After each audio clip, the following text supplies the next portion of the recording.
armies face each other entrenched in a bitter struggle. The freezing air carries the distant sound of artillery, and soldiers, huddled in muddy trenches, are separated by only a few meters of devastated land.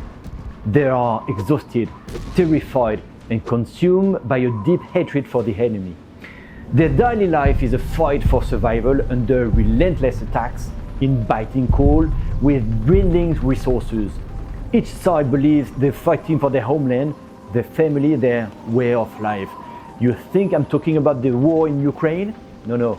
What I'm describing happened exactly 110 years ago during the First World War. And the story I'm about to tell is an incredible one that I heard as a child from my grandparents, whose parents lived through that terrible war, and that the religion class of the 9th grade of the German high school Lise Meitner in Willich, where my children are enrolled, discussed this month. The Western Front, stretching from Belgium to northern France, was a landscape of unimaginable suffering.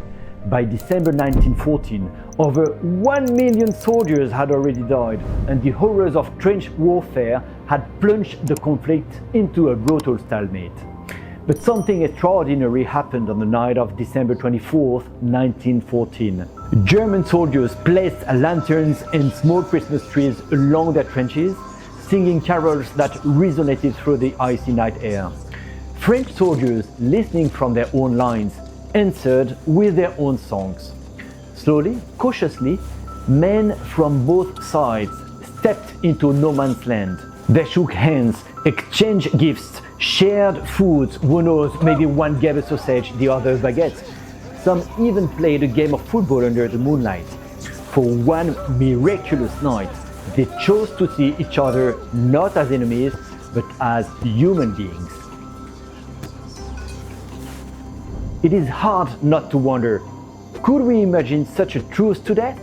Could a Russian soldier and a Ukrainian soldier, even for a few hours, lay down their weapons and discover that their worst enemy has a family, a home, and perhaps even a shared passion for football or vodka?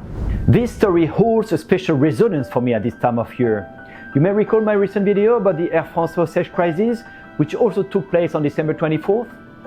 I decided to release that video earlier because that hostage taking and its resolution ended with death, trauma, and suffering, despite the heroism of the story. For Christmas, I wanted to share a story of hope. The Christmas Truce of 1914 reminds us of the power of humanity, even in the darkest moments. It was a fleeting moment of peace in a war that would rage on for another 4 years.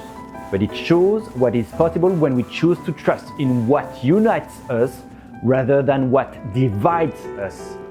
110 years later, as wars continue to rage in Ukraine, in Sudan, in the Middle East, let us hold on to this story as a reminder of our shared humanity. If soldiers in the midst of the horrors of the First World War found the courage to recognize each other as humans, then surely there is still much hope to be found in humanity. If you know any Russians or Ukrainians involved in this war, share this story with them. Perhaps they can find the same wisdom for just one evening that moved their ancestors. Merci et à bientôt.